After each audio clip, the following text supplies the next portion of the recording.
Sa bulubunduking bahagi ng bayan ng Rizal sa probinsya ng Nueva Ecija ay may isang tagong kuweba na pinaninirahan ng isang matandang ermitanyo.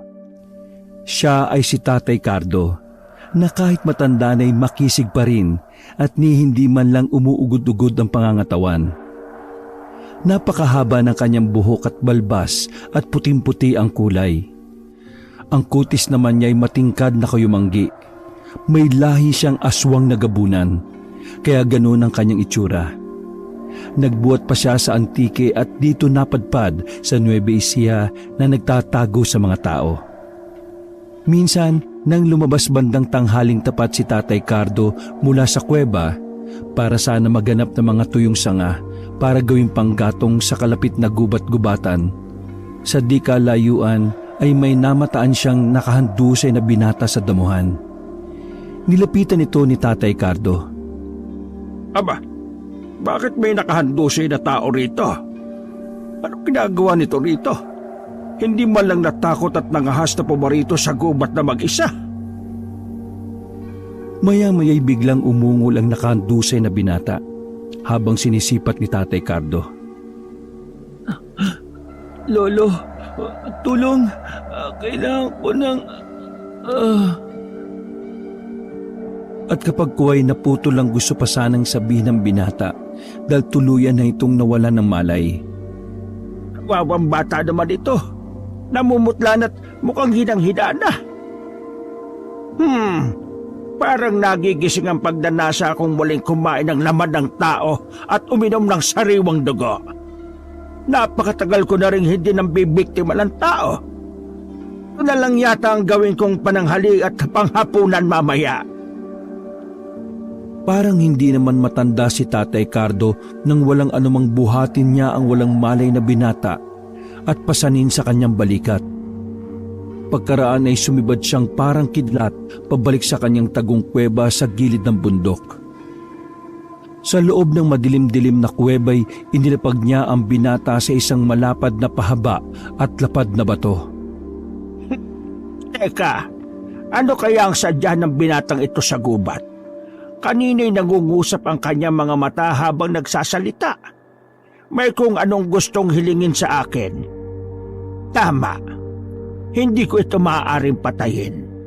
Isa pa, parang pamilyar sa akin ang amoy ng dugo ng taong ito eh. Mananatili ang aking panatang kahit kailan ay hindi na ako titikim ng tao. Mananatiling mga hayop lamang ang titikman ko. Gamit ang espesyal niyang kapangyarihan bilang isang gabunan ay sinalat ni Tatay Cardo ang noo ng binata. Makalipas ang ilang minuto ay muling nanumbalik ang malay tao nito. Ngunit pagkakita kay Tatay Cardo ay natakot na ang binata. Para bang noon lang nito napagtanto na kakaiba pala ang itsura ng inaakala niyang isang lolo. Sino kayo? Nasaan ako? Anong lugar ho ito? Narito ka sa aking kuweba, iho. Hindi ako isang pangkaraniwang tao tulad ng inaakala mo. Pero huwag kang matakot sa akin. Wala akong balak ng masama sa iyo. Bagkus handa pa nga akong tulungan ka. Ano ho ba kayo? Isa ho ba kayong engkanto? Lamang lupa? Alien? Hindi. Hindi ako isang engkanto o lumang lupa o alien. Mabuti pa huwag mo nang alamin at baka matakot ka lang sa akin. Baka siyang sadya mo iho at mag-isa kang napadpad sa gubat sa labas. Hindi mo ba alam na delikadong tao sa gubat na ito? Alam kong mapanganib ang gubat na ito. Pero kasi kailangan kong makahanap ng halamang gamot para ho sa mga magulang kong may malubhang sakit eh. Ayaw ko silang mawala sa akin. Dahil mahal na mahal ko po sila eh. Kahit rino ako may sakit. Naubos to yung kabuhayan namin sa pagpapatingin sa mga albularyo sa barangay namin. Nakakadismaya ho dahil mga mukhang pera na ho sila eh.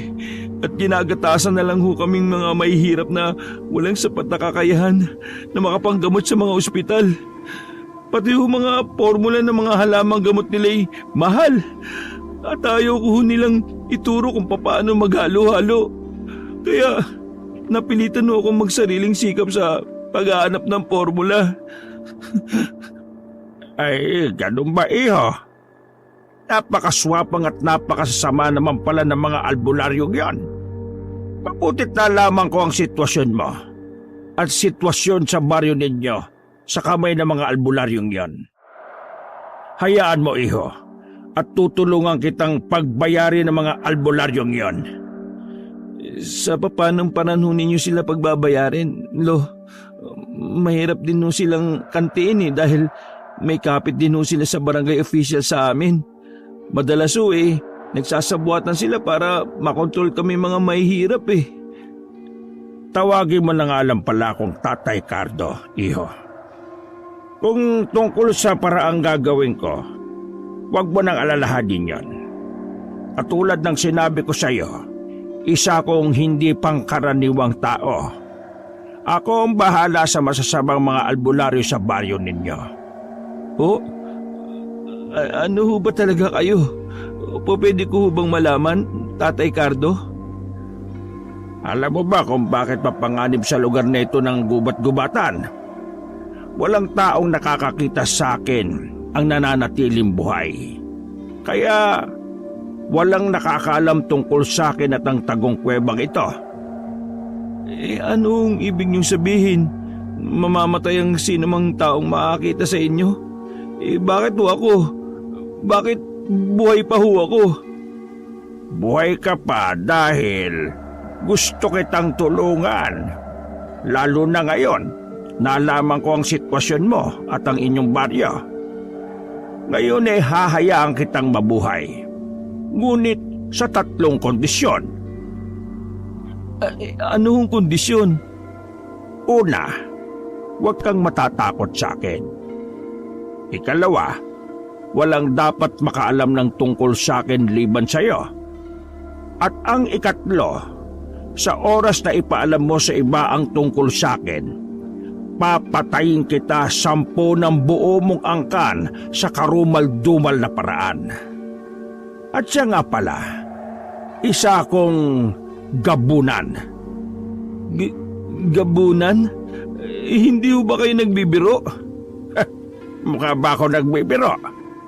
O baka gusto mong ipakita ko sa iyong totoo kong anyo? Naku, huwag na ho. Kaya ho pala, purong puti ang inyong buhok at balbas. At kaya ho pala, ganyan ang kutis nyo. Pero, paano ako makakalabas dito? Kailangan ko na ho makauwi sa amin Tatay Cardo. Baka kung napano na yung mga magulang ko. Ano nga palang pangalan mo, iho? Abdon ho. Abdon ho ang pangalan ko. Pwede ba akong sumama sa inyo, Abdon? Gusto ko lang malaman kung ano ang sakit ng mga magulang mo. Baka sakaling kaya kong pagalingin sila gamit ang aking taglay na kapangyarihan bilang isang gabunan. Pwede naman ho, Tatay Cardo. Pero baka mamatay ho sa takot sa inyo yung mga magulang ko Lalo kapag nalaman ho nilang isa kayong aswang na gabunan. Huwag ka mag-alala, Abdon. May kakayahan ako magpalit ng anyo. Isa rin sa paraan ko para maiwasan kong pumatay ng mga taong nakakakita sa akin. Papatayin ko lamang sila kung ang totoo kong anyo ang nakita nila. Kung hindi mo alam panata ko na sa sarili ang huwag mambiktima ng tao. Hindi lahat ng aswang na gabunan na katulad ko masama. May ilan pa rin naman sa amin na mabuti. Talaga ho ba? Pero natatakot pa rin ho ako sa inyo Tatay Cardo. Patutunayan ko sa iyo na mabuti akong gabunan. Mula ngayon ay magturingan tayong magkaibigan. Halika at magsagawa tayo ng sandugo bilang katibayan ng ating pagkakaibigan. Sa harap ni Abdon ay pasibad na kumuha si Tatay Cardo ng mangkok na gawa sa pinatuyong bao ng nyog at isang matalim na balaraw. Inilapag ni Tatay Cardo ang mga ito sa ibabaw ng malapad na batong dating kinahihigaan ni Abdon. Ganun na lang ang pagkagulat ni Abdon sa nasaksihang sobrang bilis na pagkilos ni Tatay Cardo. Ganyan mo ba talagang isang gabunan kong kumilos, Tatay Cardo? Simbilis ng kidlat? Oo, iho. Kaya kung balak mo kong patayin, mahihirapan ka. Higit pa sa karaniwang aswang lamang ang isang gabunan. Marami pa akong espesyal na kakayahan. Ngunit, hindi ko pa maaaring sabihin sa iyo ngayon. Saka na kapag lumalim na ang ating pagkakaibigan. Tatay Cardo, o pwede ba ninyong ibahagi ang ilang parte ng inyong kapangyarihan sa isang tao? Oo, maaari. Pero ang bagay na yan hindi basta-basta. May mga kondisyon sa pagsasali ng kapangyarihan at mga kwalifikasyon na kailangang taglayin para ito'y maging matagumpay. Bakit? Gusto mo bang bahaginan kita ng aking mga kapangyarihan? Ha? Kung pwede lang ho sana eh. Sawa na ho kasi akong inaapi-api lang kaming mahihirap na mga taong nakakataas sa amin. Parang gusto kong iparamdam din sa kanila kung paano maging isang api-apihan eh. Tignan natin balang araw, iho. Malay mo, makita kong magiging kwalipikado kang salinan sa paglipas ng panahon. O siya, simulan na natin ng sandugo. Katunayan isa ito sa kumbagay panimulang anyaya sa posibleng pagsasalin sa hinaharap. Ibinuka ni Tatay Cardo ang kanan niyang palad at gamit ang matalim na balaraw ay mabilis siyang lumikha ng hiwa. Pakuyom niyang piniga ang nalikang sugat at pinatulo ang dugo sa mangkok ng baon ng nyog. Sumunod ay ganun din ang kanyang ginawa sa kanang palad ni Abdon. Pagkaraan ay ininom ni Tatay Cardo ang kalahati ng laman ng mangkok. Ang natirang kalahati naman ay ipinainom niya kay Abdon.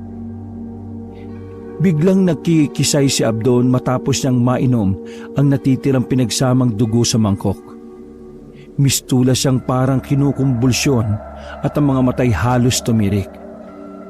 Tumagal ito ng mga ilang minuto hanggang sa humupat bumalik na ulit sa normal ang lagay ni Abdon. Anong nangyari sa katawan ko, Tatay Cardo? Halos mamatay ho ako sa pag-inom ko ng pinagalo nating dugo eh. At yung lasa, hindi ko maintindihan ang lasa. Ngayon may kaunting porsyento na ng aking dugo ang iyong dugo. Diyan na magsisimulang sukatin ng aking dugo kung karapat dapat kang salinan sa hinaharap. Saka parang nawala ang sakit ko, Tatay Abdon. Guminawa ho ang pakiramdam ko. Isa yan sa epekto ng pag-inom mo ng dugo ko. Pero hindi ibig sabihin hindi ka na makakasakit uli. Kaya lang medyo mas mabilis kang gumaling kaysa sa dati. Ang galing naman ho. Naku, salamat ho talaga ng marami, Tatay Cardo. At naging kaibigan ko ho kayo. Siya nga ho pala. Tara na ho sa amin. Paniguradong gutom na rin ho ang mga magulang ko. Ako lang ho ang inaasahan nila sa bahay eh. Hindi pa ho sila nagtatanghalian. At ganun na nga ang nangyari. Nagpalit ng anyo si Tatay Cardo bago siya sumama kay Abdon. Naging itim ang puting buhok at balbas. Umurong at umiksi rin ang mga ito. Pumusyaw rin ang kulay ng kanyang balat at medyo bumata ang kanyang itsura. Gamit ang anyay kapangyarihan ay simbilis ng kidlat silang naglaho ni Abdon at agad nakarating sa dampang bahay ni na Abdon sa malapit sa bukirin. Lumitaw sila sa bandang hindi mapapansin ng mga magulang ni Abdon. Ngunit isang hindi inaasahang tagpo ang nadatnan nila. Naroon sa loob ng dampa ni na Abdon ang ilang albularyo. May kung ano mga halamang gamot ang inilalapat nila sa may sakit na mga magulang ni Abdon. Narito na naman ho pala yung mga pesteng albularyo, Tatay Cardo. Wala na akong tiwala sa kanila eh. Shh! Sandali, Abdon. Huwag ka muna maingay. Hindi muna nila tayo pwedeng makita. Pagganahin ko muna yung kapangyarihan kong hindi makita ng mga tao. Pati ikaw pansamantalang hindi rin muna nila makikita. Magmasid muna tayo at makinig. Nasaan na ba yung walang silbi niyong anak? Bakit niya kayo iniwan ng walang tumitingin sa inyo? Wala na nga kayong gamot Hindi pa pala kayo ipinaghanda ng pananghalian. Kung hindi pa kami dumating para maningil baka paglalamayan na kayo bukas. Ayan ha.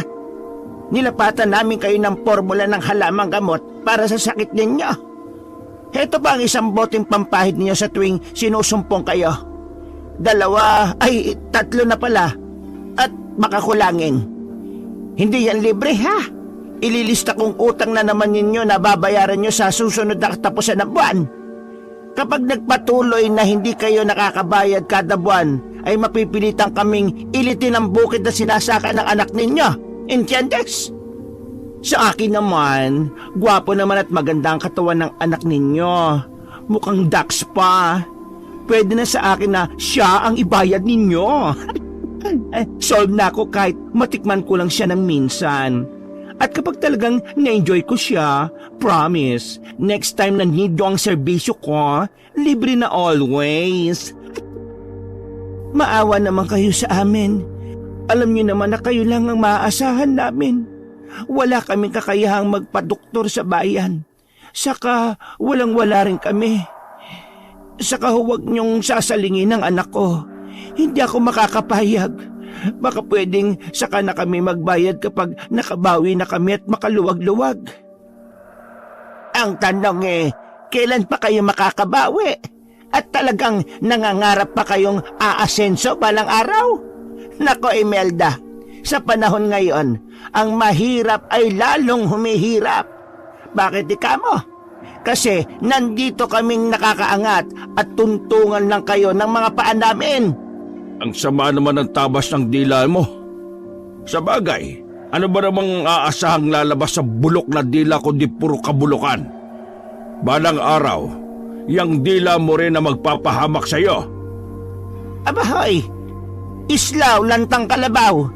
Kung makasagot kay parang may sapat ka pang lakas para labanan kami Baka isang tadyak ko lang sa'yo magpantay na ang mga paa mo. Ano, maghahamon ka? Tama na kayo. Sige na, gawin nyo na ang mga maibigan ninyo kung hindi kayo takot sa karma. At hinihiling ko na sana, huwag mabaliktad ang sitwasyon natin balang araw. Pero kahit mabaliktad, hindi ko pa rin gagawin ang tulad ng ginagawa nyo sa amin. Dahil may takot kami sa Diyos. Ay nako, Imelda, huwag mo nga mabanggit-banggit ang Diyos dito. Isaksak mo sa kokote mo na walang Diyos. Dahil kung meron, bakit ang sama na kalagay ninyo ngayon? Nasaan siya? Bakit hindi niya kayo tinutulungan na Ber? Tang mag-asawa talaga na ito.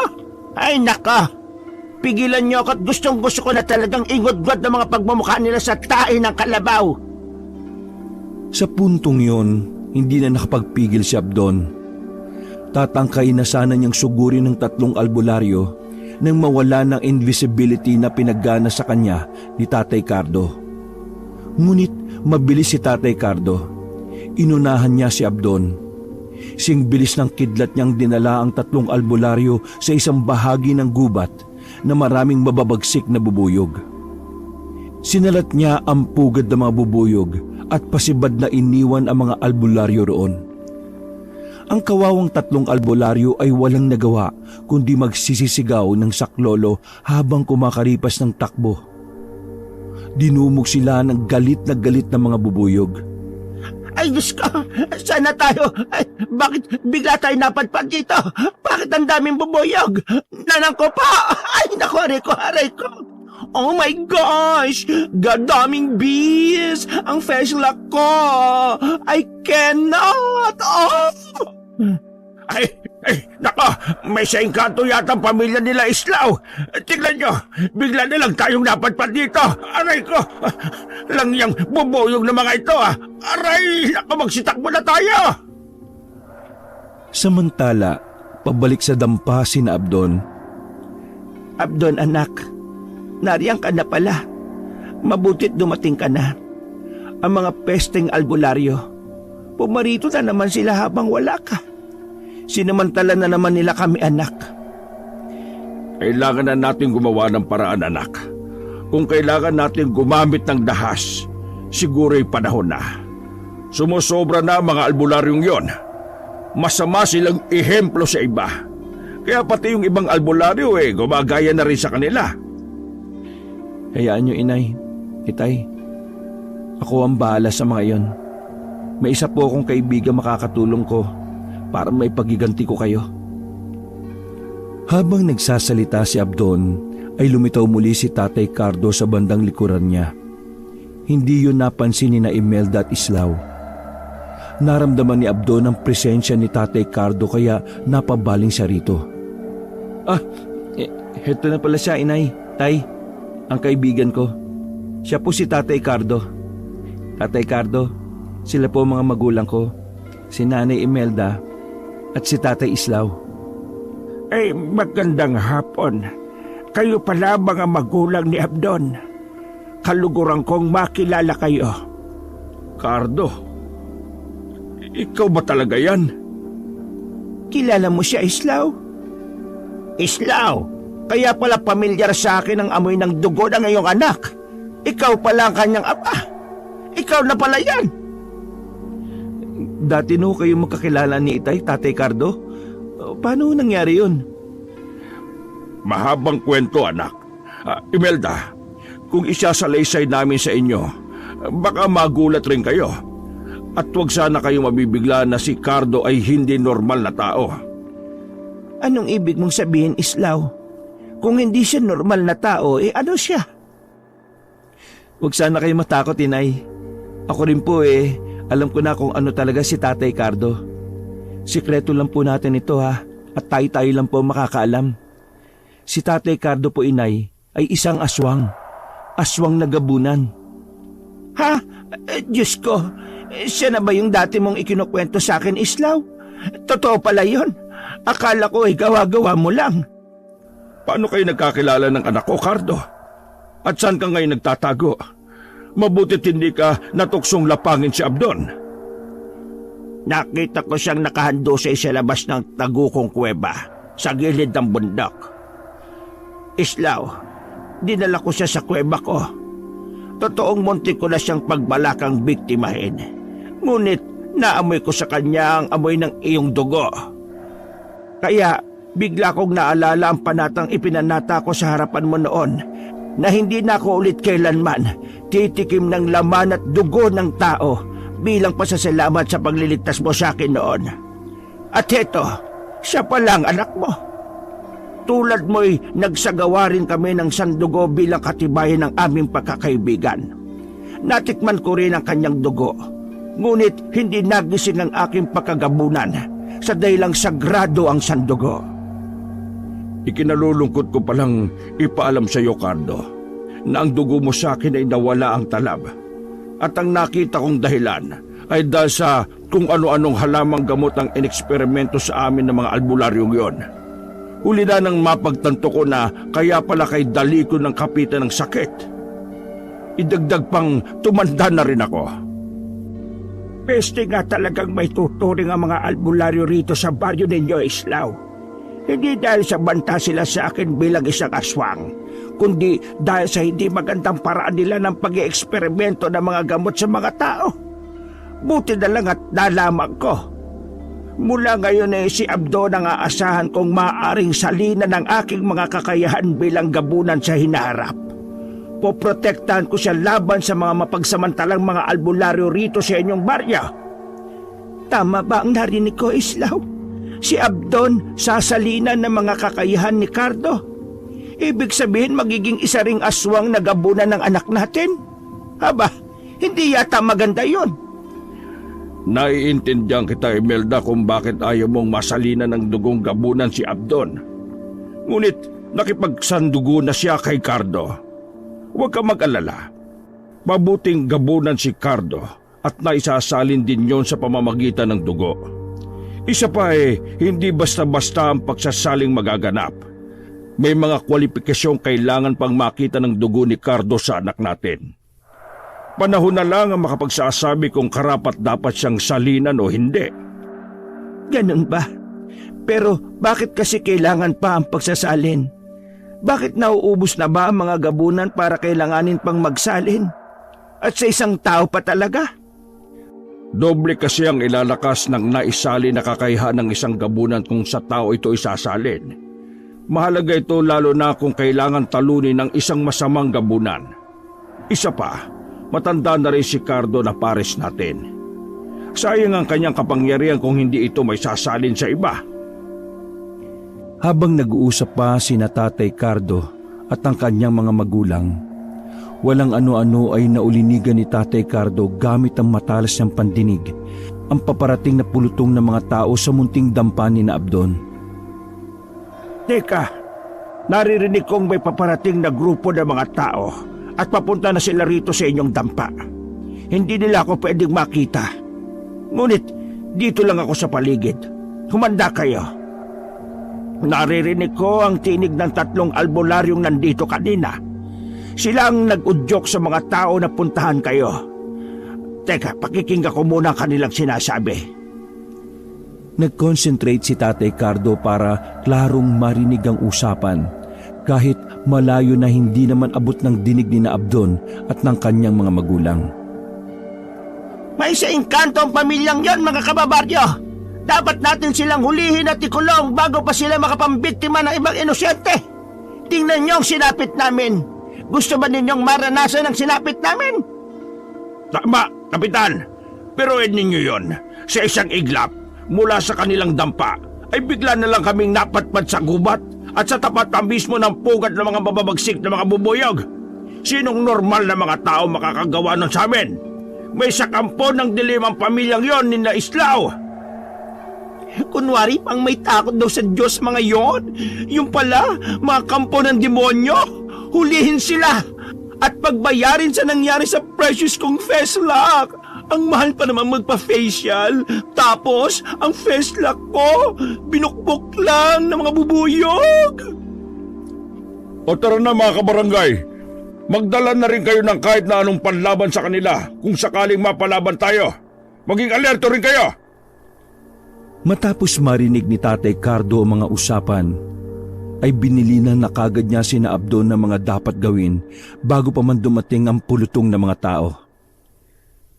Mali ako na iniligtas ko pa ang 3 albularyong yung kanina. Dapat pala ikinulong ko na lang sila sa kuweba ko. Humanda kayo. Libasin na ninyo ang ilang mahalaga ninyong gamit na madadala ninyo. Pansamantalang sa kuweba ko muna kayo tumuloy. Delikado kayo kung haharapin pa ninyo sila. Malamang na walang makikinig sa inyo at ang 3 albularyong yun ang mas papanigan nila. Diyos ko po, paano kami ni Islaw? Wala na kaming sapat na lakas para maglakad pa ng malayo. Oo nga pala. Nakalimutan ko kayong pagalingin pansamantala. Ngunit wala na tayong oras. Parating na sila. Sige na, magmadali na tayo. At sa di kalayuan ay naririnig na nga ni na Abdon, Islaw at Dolores ang paparating na mga tao. Tatay Cardo, anong nang gagawin natin? Hindi mo ba kami kayang i-teleport sa kuweba ninyo? Anong teleport? Yung dadalhin ko kayong lahat ng bensyanan? Hindi ko kaya yon. Ang mabuti pa, Abdon, ganito na lang. Relax lang kayo rito at ako na ang bahala. Singbilis ng kidlat na kumilos si Tatay Cardo na ang direksyon ay papunta sa paparating na mga tao. Ang ginawa ni Tatay Cardo'y iniligaw niya ng landas ang pulutong ng mga tao. Ginaya niya ang kakayahan ng isang tikbalang. Teka, mga kababaryo, hindi ba ninyo napapansin ang napapansin ko? Kanina pa tayo naglalakad papunta kina Kaislaw. Kanina'y malapit na tayo, hindi ba? Oo nga, Kapitan. Bakit pala nandito pa rin tayo? Ba't dumaan na tayo rito kanina? Oo nga no. Parang nagpapabalik-balik na lang tayo, Kapitan. Ano kaya ang ibig sabihin nito? Ano ba yan? Hindi kayo natitikbalang na tayo? Papahapon na rin kasi. Lagpas na ng 3:00. Diyos mio. Mga kababaryo, malamang natikbalang silang tatlo kanina. Mukhang wala kinalaman sila Kaislaw sa nangyari sa kanila. Mukhang isang tikbalang ang nasagi nila kaya pinaglalaroan tayo ngayon. Maaari nga. Tandaan nyo, malapit sa gubat-gubatan ng lugar natin kaya posibleng may mga tikbalang na naninirahan sa mga puno rito. Ugaliin nyo kasing magtabi-tabi para hindi kayo makasagi. Hindi na ho tayo tutuloy, Kapitan. Kawawa naman ang sinapit namin kung hindi mabibigyan ng hustisya. Pero base sa nararanasan natin ngayon, maliwanag na walang kinalaman dito ang pamilya ni Kaislaw. Hindi sila may sa engkanto. Kayo mismo ang nakasagi sa tikbala kaya pinaglaruan kayo. Kami rin ba kailangan madamay sa bagay na kayo lang din naman ang dahilan? Kaya hindi na tayo tutuloy. Mga kababaryo, tara na! Pagsimbalik na tayo! Nagsialisan na nga ang mga tao na ikinutuwa ni Tatay Cardo na nagmamasid na nakakubli sa isang malapad na puno ng sampalok. Binalikan nila sina Abdon. Ligtas na kayo, Abdon. Walang pag-uubog na magaganap. Idiligaw ko sila at inakala nilang pinaglalaroan lang sila ng tikbalang. Simula ngayon ay mag-iingat kayo sa bawat kilos ninyo para hindi na kayo pagdudahan ng mga tao. Ako ba mag-iingat din nang hindi kayo mapahamak ng dahil sa akin? Salamat naman kung ganon. Kung bakit ba naman kasi pagkasasama ng ugali ng mga albularyong yon? Kung may kapangyarihan lang ako, parurusahan ko talaga sila. Sa totoo lang ayaw ko nang makita pa sila kahit na kailan. Para kasing matutuyo ang dugo ko sa tuwing paparito sila. Ako man, Imelda, ayaw ko na talaga silang makita pa. Kumukulo talaga ang dugo ko sa tuwing nariyan sila Katakot-takot na pagpipigil ang ginagawa ko pagkat baka lalo pang ikasama ng puso kong humihina na rin. Wala namang imik si Tatay Cardo matapos marinig ang mga hinaing ni Islaw at Imelda. Maging si Abdon ay wala ring imik. Inoobserbahan kasi nila ang reaksyon ni Tatay Cardo at binabasa niya kung ano ang maaring nasa isip nito. Pinagaling pansamantala ni Tatay Cardo ang mga karamdaman ni Islaw at Imelda gamit ang kakayahan niyang magpagaling. Makaraan ay kinausap niya si Abdon tungkol sa mga nalalaman niya sa mga halamang gamot na sariling sikap niyang natutunan. Nang lumatag na ang dilim, ay nagpaalam na si Tatay Cardo kina Abdon. Ngunit hindi sa kuweba niya tumuloy si Tatay Cardo. Sa halip ay pumaroon siya sa kaloob-looban ng baryo habang nagpapalit ng anyo tungo sa pagiging isang nakakatakot na gabunan. Humanda kayo mga albularyo. Kayo na nagpapahirap sa mga kaibigan ko. Ipapalasap ko sa inyo ang sarili niyong kasamaan. Unang pinuntahan ni Tatay Cardo ang lalaking albularyo. Nakita niya itong nakikipag-inuman sa isang kubo kasama ang ilang kalalakihan. Nag-isip si Tatay Cardo ng paraan kung papaano niya masusunggaban ang albularyo. Nagpalit-anyo siya at naging kamukha niya ang asawa ng albularyo na kanina lang ay naglapag ng kanilang mapupulutan. Sa wakas ay tila tinawag ng kalikasan ng lalaking albularyo. Humiwalay ito sa mga kasama para saan umihi saglit malapit sa isang puno kung saan nagkukubli si Tatay Cardo. Lalang, anong ginagawa mo riyan? Inakit ni Tatay Cardo na anyong si Lelang ang lalaking albularyo. Halika Bong, parang gusto kong subukan mag-ano tayo doon sa may taniman. Mukhang masarap yun At sumunod naman ang walang kamalay-malay na albularyong si Bong. Ngunit doon nasing bilis ng kidlat na tinangay ni Tatay Cardo ang albularyo habang mahigpit niyang binusalan ang bibig nito gamit ang malapad niyang palad. Dinala niya ito sa kaniyang kuweba at doon walang awa at galit na galit niyang pinagluray-luray ang katawan nito. Ang sumunod na hinanap at pinuntahan ni Tatay Cardo ay ang babaeng albularyo na may matabil at matalas na dila. Hindi nalalayo ang bahay nito sa lalaking albularyo. Kasalukuyang itong naglalaba kahit gabi gamit ang washing machine. Nandun siya sa labas sa gilid ng kanilang bahay kung saan din naroroon ang kanilang poso. Saktong mag-isa lang ito roon. Ay nako naman, walang yung pamilyang yon. Ang hirap pala maglaba na maraming sugat gawa ng tusok ng lintik ng mga boboyog. Matalsikan lang ng bula pagkahapdi-hapdi na. Pwes, bukas na bukas din ay gagantihan ko sila. Maghahanda ako mamaya ng langis na pampahit na nakakasunog ng balat. Humanda ka, Islaw. Humanda ka, Imelda. Humanda ka... Ngunit hindi na naituloy ng babaeng albularyo ang pangalan ni Abdon nang tangin siya ni Tatay Cardo at dinala rin sa kanyang kuweba. Nakita ng babae ang gutay-gutay at dugo ang katawan ng lalaking albularyo nang bitawan siya ni Tatay Cardo. Nang makita rin ito ang nakakatakot na anyong gabunan ni Tatay Cardo, ay umalingaw-ngaw sa loob ng kuweba ang tili nito. Aswang! Aswang! Tulong! May aswang! Dahil sa nakaririnding ingay nito'y hindi na nakatiis si Tatay Cardo. Mabilis niyang sinunggaban ng babae sa leeg. Iniangat sa ere at walang sabi-sabing dinukot niya ang dila nito mula sa nakanganga nitong maluwag ng bibig sa malakas na binaltak. Kasamang lumabas sa bibig ng babae ang mga bituka nito kasunod ang pagbulwak na masaganang dugo. Hindi pa nakontento si Tatay Cardo. Malakas pa niyang ibinalibag ang wala ng buhay na katawan ng babae. Tumama ito sa parting batong haligi ng kuweba at nagkalasog-lasog. Tama si kaibigang Islaw. Ang dila rin ng babaeng ito ang magpapahamak sa kanya. Ngayon wala nang matalim na dilang manghahamak sa mga kaibigan ko. At ang huling hinanap ni Tatay Cardo ay ang bading na albularyo. Katulad ng lalaking albularyo, bandang una ay nakita niya rin ito na nakikipag-inuman. Ngunit mga bagets ang kainuman nito at kaharutan. Nang umihipan samantala ang isang gwapong bagets, ay ginamitan ito ni Tatay Cardo ng pampawala ng malay tao, sa kanya kinopya ang itsura nito. Hindi naman nahirapan si Tatay Cardo dahil sinundan pala ng bading na albularyo ang umihing gwapong bagets na balak sanang pagsamantalahan.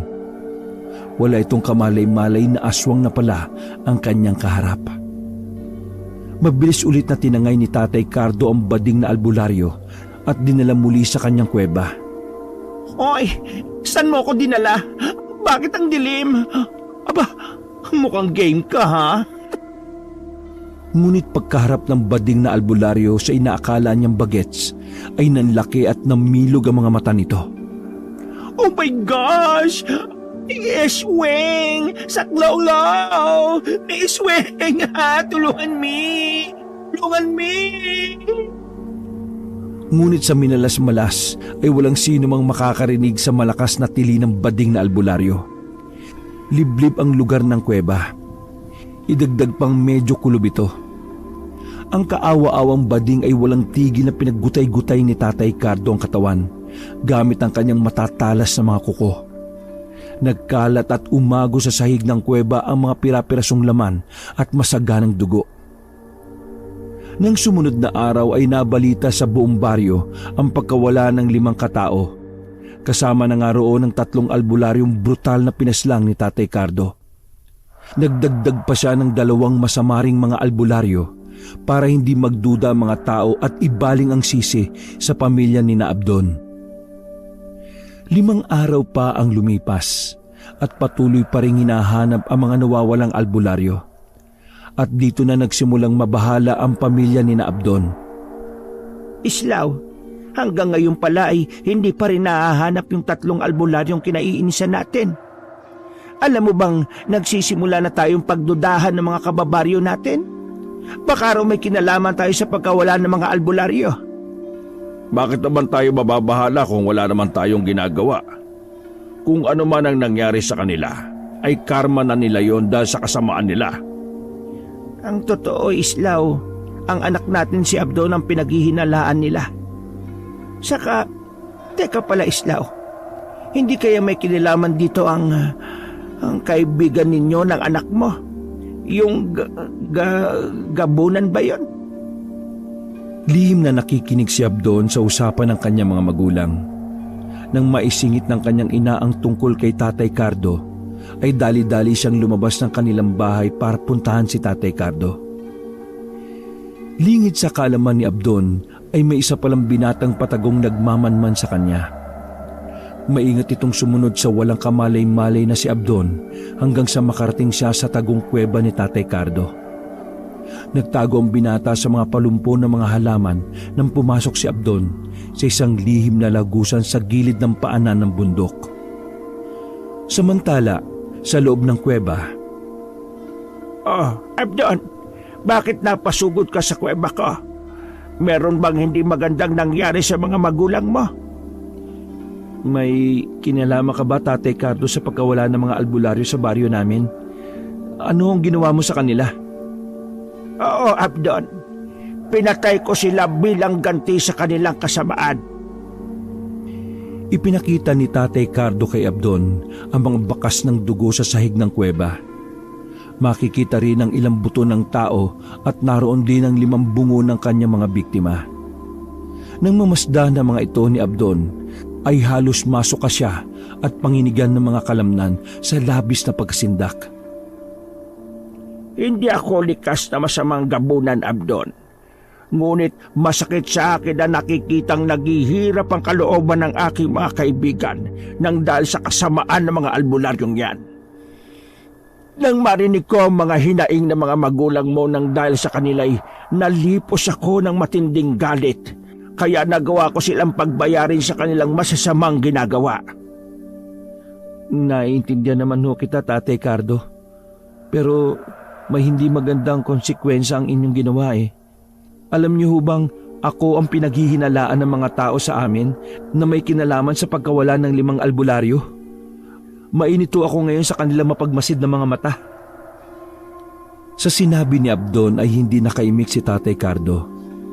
Bigla siyang malalim na napaisip. Kapag kuwan ay naningkit ang kanyang mga mata. Kaya pala ay may kung anong nasasagap ang matalas niyang pandama sa labas ng kuweba. Sandali lang.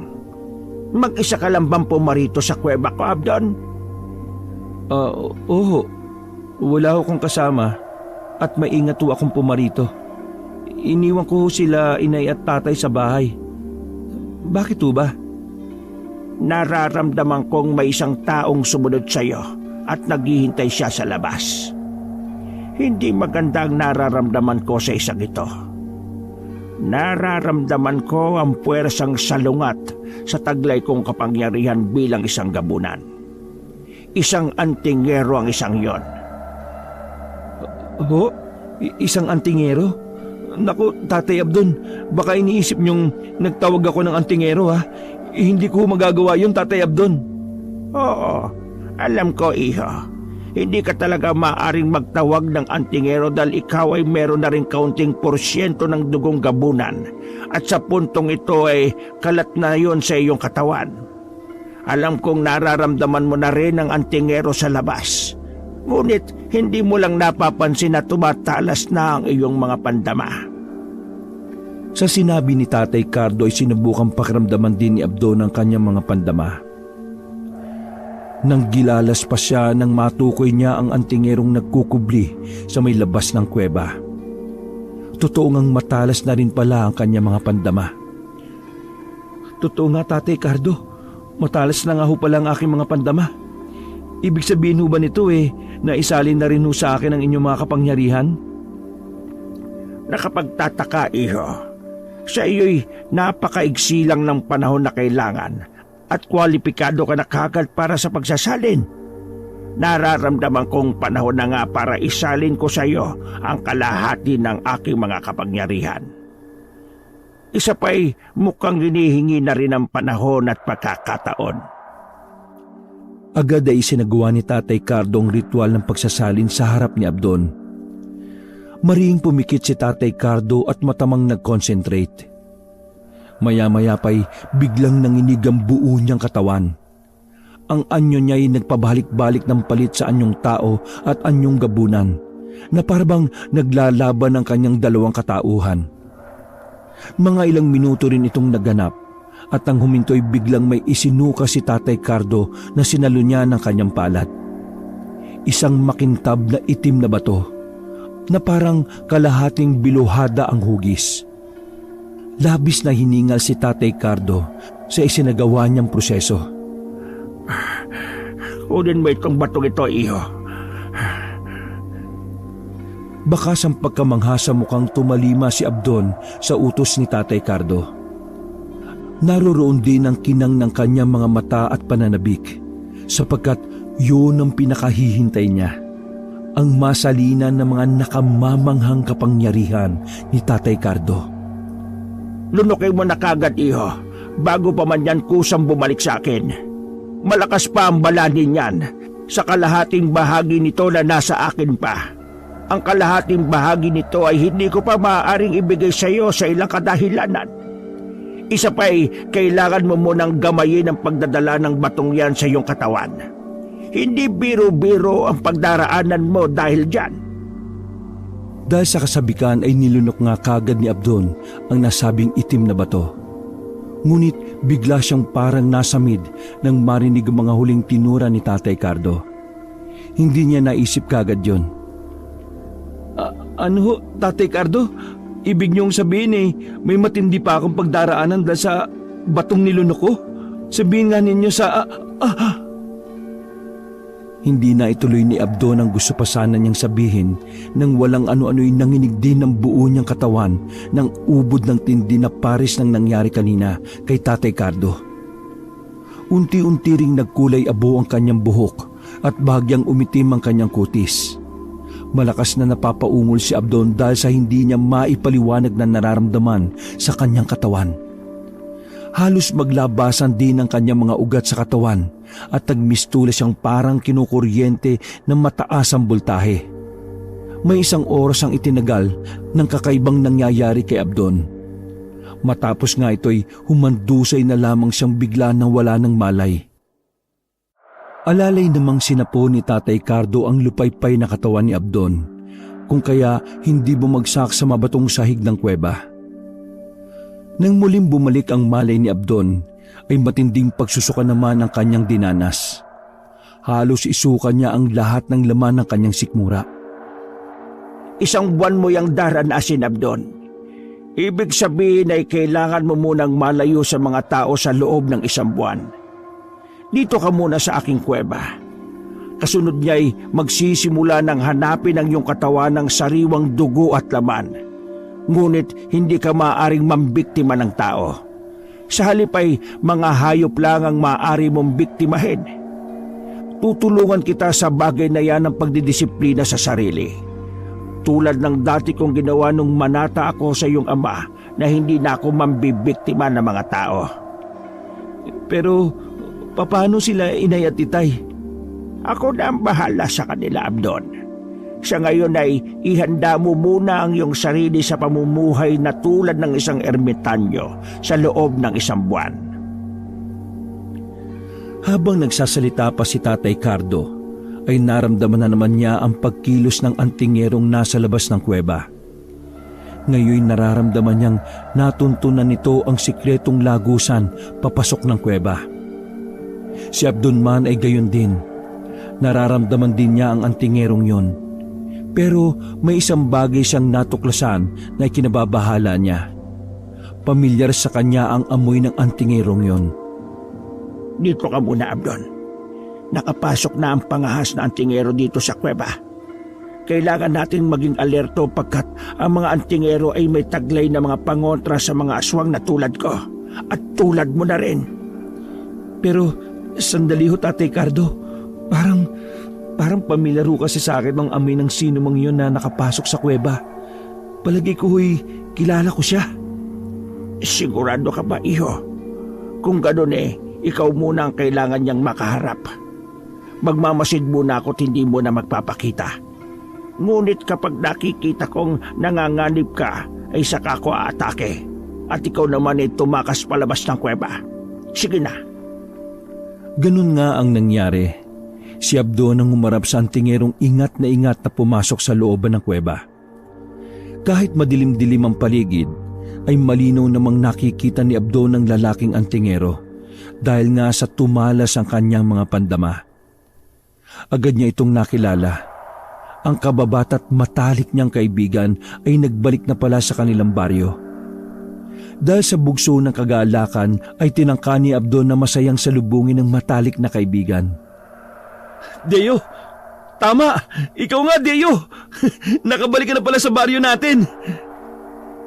Ngunit biglang natigilan sa paglapit si Abdon nang maramdaman niyang may nakakapasong bagay na unti-unting sumusuot sa kanyang katawan. Napatras siya ng dahil dito. Kaya pala'y kumukulo ang langis na daladala ng antingerong si Deo. Dahil din dito'y umasta ito para depensa ng sarili kahit na bahagyang nagtataka. Abdon, ikaw ba yan? Ako nga, Deo. Ang matalik mong kaibigan at kababata. Pero, paano? Paanong naging isa kang aswang? Bakit gumagana sa iyo yung mga pangontra ko? At saka, ano ginagawa mo sa kuwebang to? Mahabang kwento, Deo. Bago pa lang ako nagiging aswang na gabunan. Gusto ko kasing bigyan ng leksyon ng mga mapagsamantala at masasamang mga albularyo sa baryo natin. Kaya pinili kong maging aswang. Ngunit huwag mo na sanang isiping isa ako masamang aswang, Deo. Kilala mo ko simula pagkabata natin. Teka Abdon. Totoo bang may kinalaman ka sa pagkawala ng ilang mga albularyo sa atin? Saka, paano ka naging gabunan na ikaw lang? May kasama ka bang iba pang mga gabunan sa kuwebang ito? Dito na lumantad si Tatay Cardo kay Deo. Ako ang kasama niya, iho. Kaibigan ko si Abdon. Nakipagsandugo siya sa akin at ininom namin ang pinaghalo naming mga dugo. Kaya nahaluan na ng dugong gabunan si Abdon.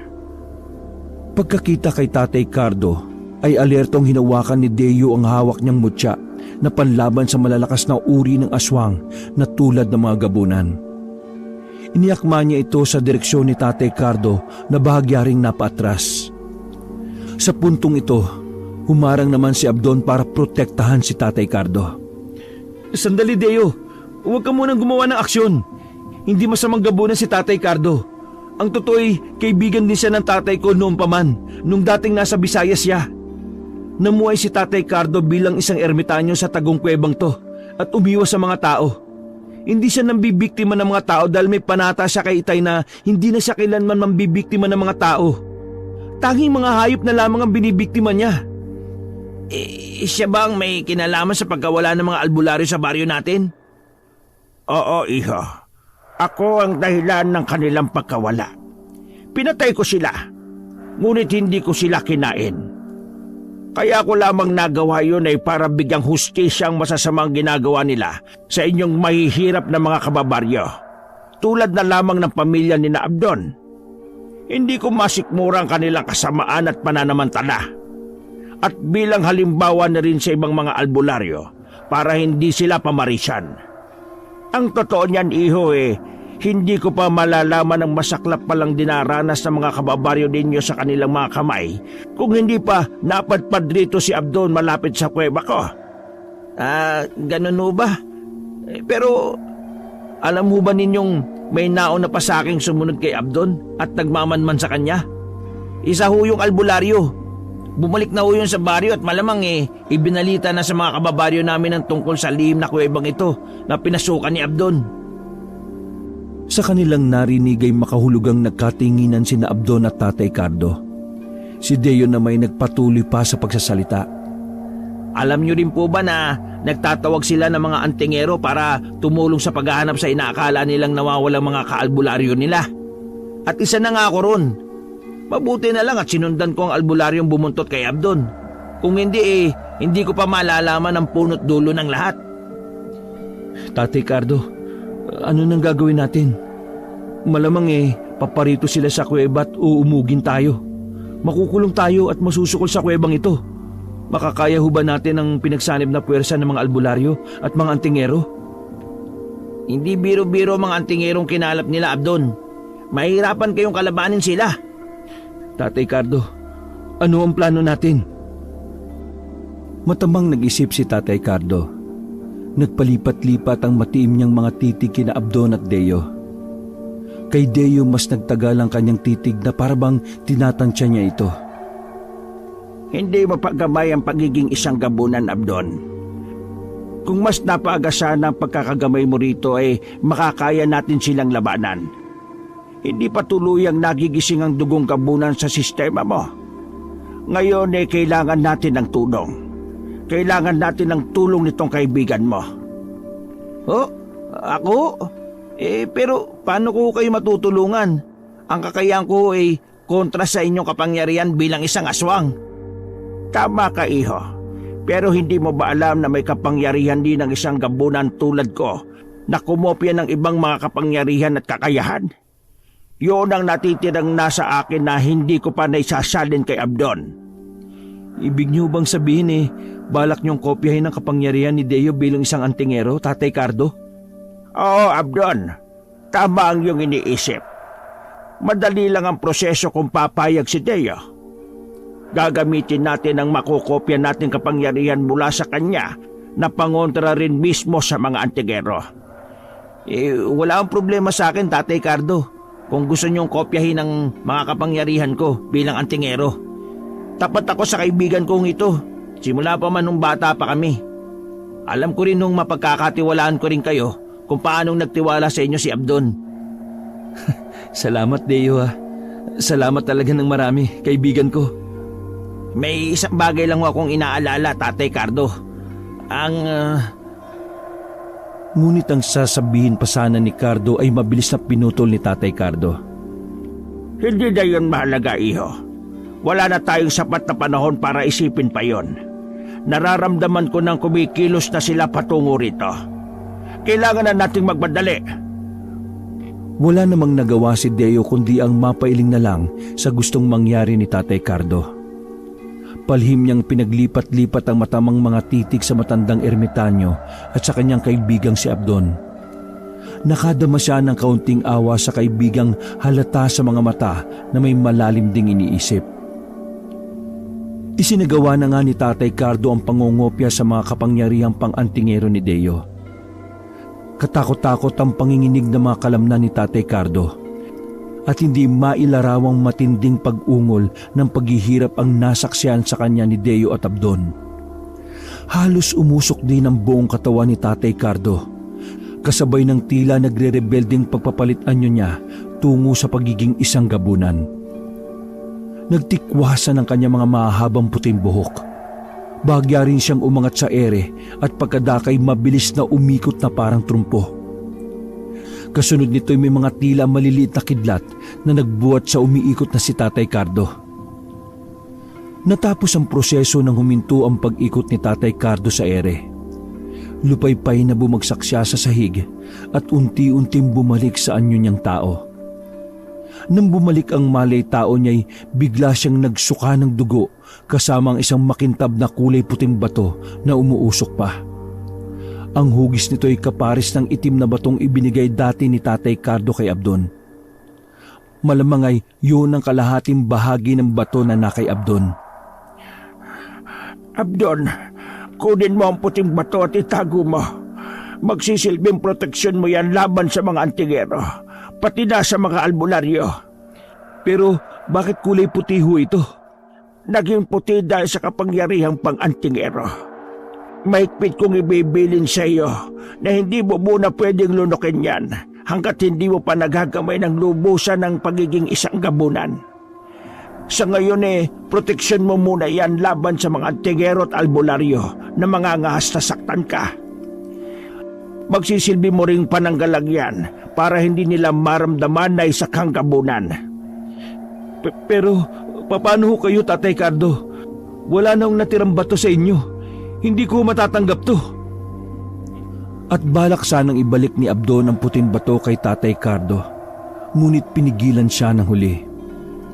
Nasa akin pa ang aking bato, Abdon.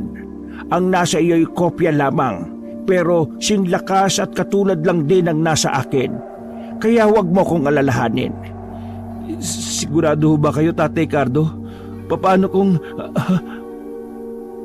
Naudlot ang pagsasalita ni Abdon nang marinig nila ang kumusyon sa labas ng kuweba. Nariyan na sila, Abdon. Mukhang buong baryo na yata ang pumarito at hindi lang ang mga antingero at mga albularyo. Anong gagawin natin? Paano tayo makakalabas ng kuwebang ito? Tatay Cardo, anong gagawin natin? Sa may bukanan ng kuweba ay maririnig ang usapan ng ilang antingero at albularyo at ilang mga taga-baryo. Sandali mga kababaryo, hindi tayo pwedeng basta-basta pumasok.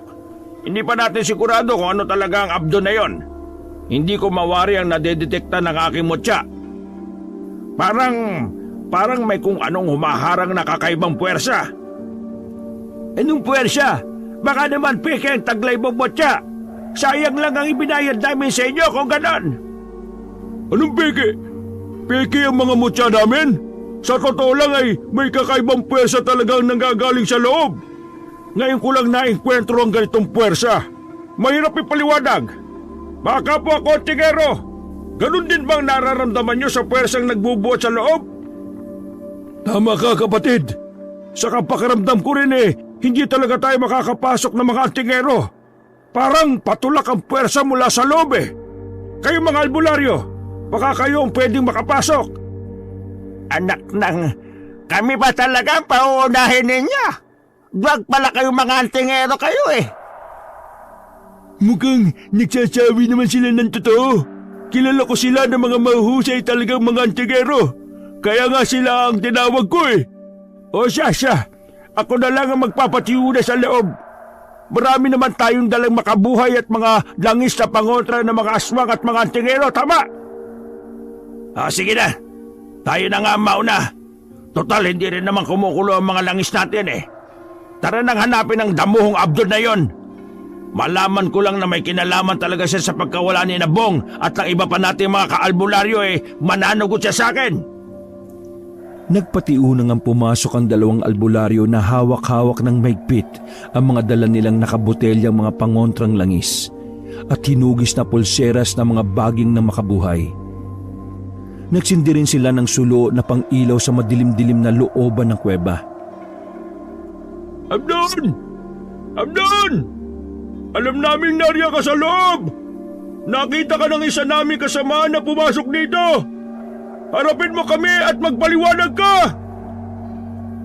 Malaman ko lang na ikaw ang nasa likod ng pagkawala ni na Paring Bong! Mananagot ka sa akin! Sige, huwag kang lumabas dyan! Tingnan natin kung hindi ka matusta kapag sinunog namin ang kuwebang ito! Shh! Huwag ka maingay! Nakikita mo ba nakikita ko? May dalawang taong papalabas ng kuweba!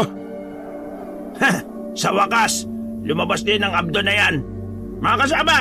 Kumanda na kayong huliin si Abdon! Pero teka, isa sa mga antingero inarkilan natin ang kasama ni Abdon. Tama, si Deo nga kasama niya. Nauna na pala tayo ni Deo. Malamang siya ang dahilan sa pwersang nararamdaman kanina ng ibang antingero. Mga kasama, huliin na ninyo si Abdon! Siguraduhin ninyong matalian siya ng maigpit! Nang tatangkay na sanang sunggaban ng mga tao si Abdon, ay humarang si Deo. Sandali mga kababaryo! Wala ba kayo napapansin sa mga pangontra ninyo at mga mutya ninyo? Hindi aswang o kung ano man ang kaibigan ko. Kung aswang siya o engkanto o lamang lupa, di sana'y nadetektan na ito ng mga taglay niyong pangontra at mutya. Isa pa nakausap ko na siya. Wala siyang kinalaman sa pagkawala ng ilang kababaryo natin mga albularyo. Sino kung gano'n na may kagagawa ng pagkawala ni na Paring Bong? Siguro'y sina Islaw at Imelda, no? Mga kababaryo, ulihin nyo, tigapo sina Imelda at Islaw! Naroon din pala sa pulutong ang mga magulang ni Abdon. Mabilis silang sinunggaban ng mga tao. Bumuo ng bilog ang mga taga-baryo at pinagtulakan sa gitna sina Islaw at Imelda na halos mangudngod sa maalikabok na lupa. Mga wala kayong awa! Wala kami kinalaman sa pagkawala ni Nabong at iba pang mga albularyo. Sa tanda naming ito na halos uugod-ugod na, Sa palagay nyo magagawa pa namin ang bagay na ibinibintang nyo sa amin? Oo, galit kami sa mga nawawalang albularyo na yan dahil sa pagsasamantalan nila sa kahirapan namin. Pero kahit kailan, hindi namin inisip na pagtangkaan sila ng masama. Huwag na kayong magkaila pa mga tanda. Sa inyo lang naman nagsimula ang mga kababalagang nangyari sa kanila nang putaktayin sila ng mga bubuyog. At nung minsang uumugin sana namin kayo, pero para kaming natikba lang. Pagkatapos noon bigla na lang silang nangawala ng sabay-sabay. Kaya hindi nyo kami masisisi na ang pamilya ninyo ang pagsuspecha namin. Malas kayo sa aming baryo! Tama! Tama! Malas nga ang pamilya niyo sa ating baryo! Kaya dapat na silang mabura sa ating baryo ng matahimik na tayo! Dalhin niyo rito si Abdon at sunugin sila ng buhay! Galit na sumunod naman ng mga tao. Pinagtulungan nilang gapusin ang nagpupumiglas na sina Abdon, Islao at Imelda. Si Deo naman ay walang magawa para ipagtanggol sila. Habang nagaganap ang komosyon, ay may biglang napasigaw. Asawa ko! Ang asawa ko dinagit ng aswang! Nagulantang ang lahat ng pagbaling nila'y siya namang may kung anong inihagi sa kanilang harapan galing pa sa pinakaloob ng kuweba. Ang gutay-gutay at duguan ng katawan ng nadagit na asawa ng sumisigaw na babae. Asawa ko! Hindi! Hindi pa man nakakahuma ang mga tao sa pagkabigla sa nakita nila, ay bigla namang may mabilis na dumagit sa albularyong nagpapasimuno ng kaguluhan. Pagkaraan, mula sa pinakaloob ulit ng kuweba ay narinig nila ang katakot-takot na palahaw at mga sigaw ng nadagit na albularyo ring yon. Ilang saglit pa'y lumantad na si Tatay Cardo na nasa kanyang anyong gabunan. Bit-bit niya ang gutay-gutay at duguan na ring katawan ng pasimunong albularyo. Dahil dito'y natakot ang mga tao. Isang gabunan pa lang bumibiktima sa mga nawawala nating kabaryo! Nasaan ang mga tingero? Bakit wala kayong ginagawa? Makinig kayong lahat. Ganito ang sinapit ng mga masasamang tao at mapagsamantala sa kanilang naghihirap na mga kapwa. Walang pinipili ang kamay ng hustisya kapag kumilos ito. Maging ang mga aswang na katulad ko ay ginagamit nito upang pagbayarin ng mga mapagmalabis. Pakawalan niyo ang pamilya ni na Islao sapagkat wala silang kinalaman sa pagkawala ng mga albularyo sa baryo din niya. Ako ang may kagagawa ng lahat. Pinaggutay-gutay ko silang katulad ng isang ito. Ako ang harapin ninyo. Ngunit kung hindi ninyo sila pakakawalan, ay mapipilitan akong ubusin kayong lahat sa baryong ito.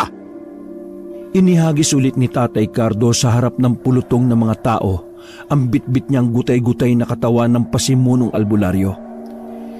Mabilis namang siyang sinugod ng mga tao at kinalagan sina Abdon, Islao at Imelda.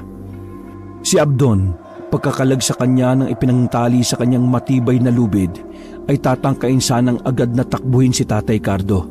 Ngunit kaagad siyang pinigilan ni Deo at inakay siya sa isang tabi na malayo sa pulutong ng mga tao. Bakit mo ako pinigilan, Deo? Kailangan ko ipagtanggol si Tatay Cardo. Kailangan kong kumbinsihin ng mga tao na hindi siya masamang aswang kagaya ng iniisip nila. Makinig ka muna sa akin, Abdon. May kinalaman ito kay Tatay Cardo at sa batong puti na ibinigay niya sa iyo.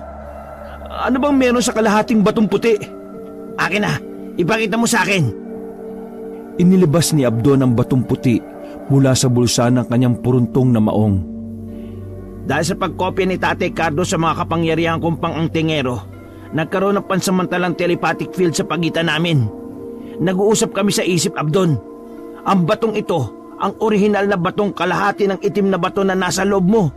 Kopya o replika lang ang nasa kanya.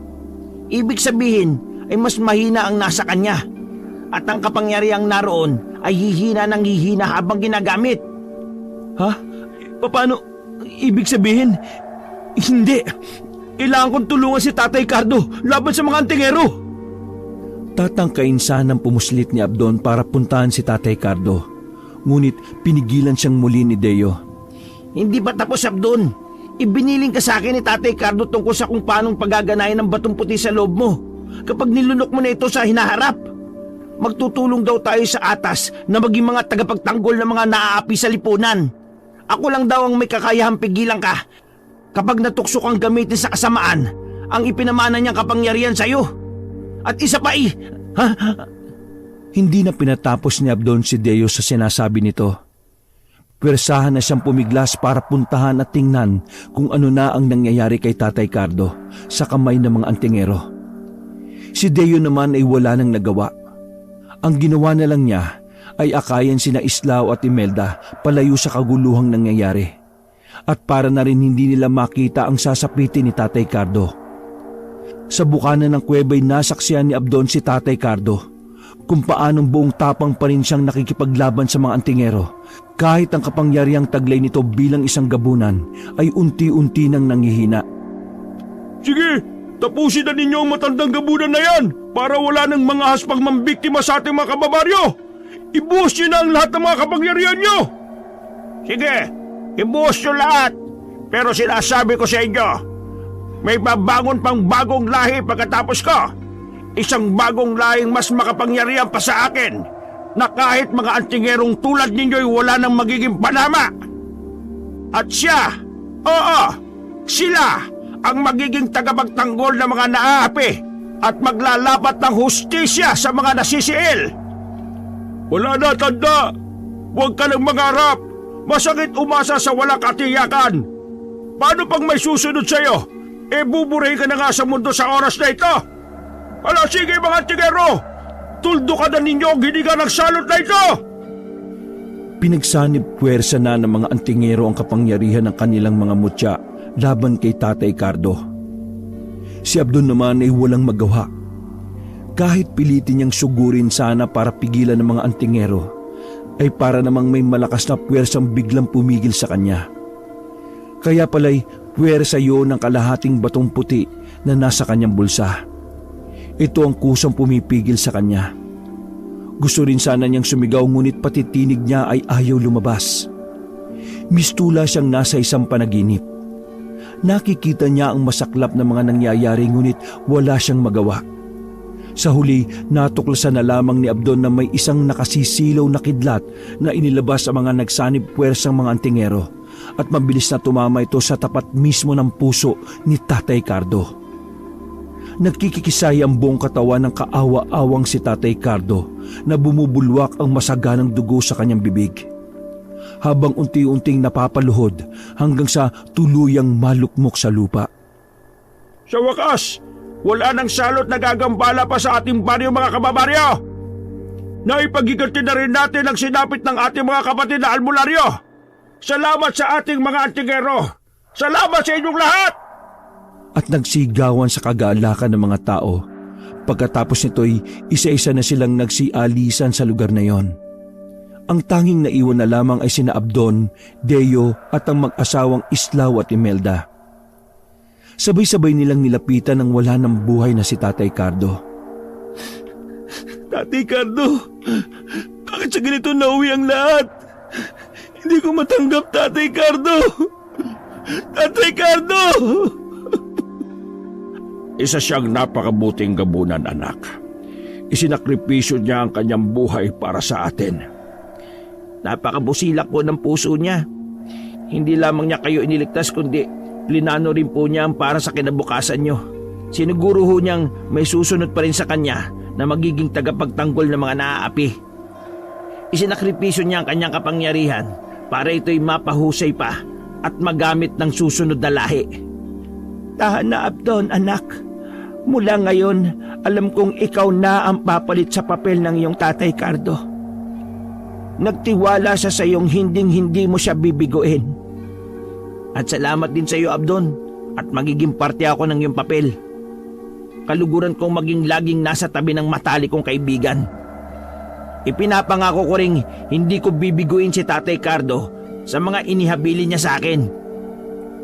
Sa lahat ng kanyang mga narinig, ay maingat na pinangko ni Abdon ang bangkay ni Tatay Cardo. Buong pagkasabik niya itong niyakap. Pagkaraan nito'y buong lakas na sumigaw si Abdon. Tatay Cardo! Kasabay ng malakas na pagsigaw ni Abdon, ay siya namang unti-unting pagsingaw ng parang usok ng bangkay ni Tatay Cardo hanggang sa tuluyan na itong maglaho. Wakas. Sa bulubunduking bahagi ng bayan ng Rizal sa probinsya ng Nueva Ecija,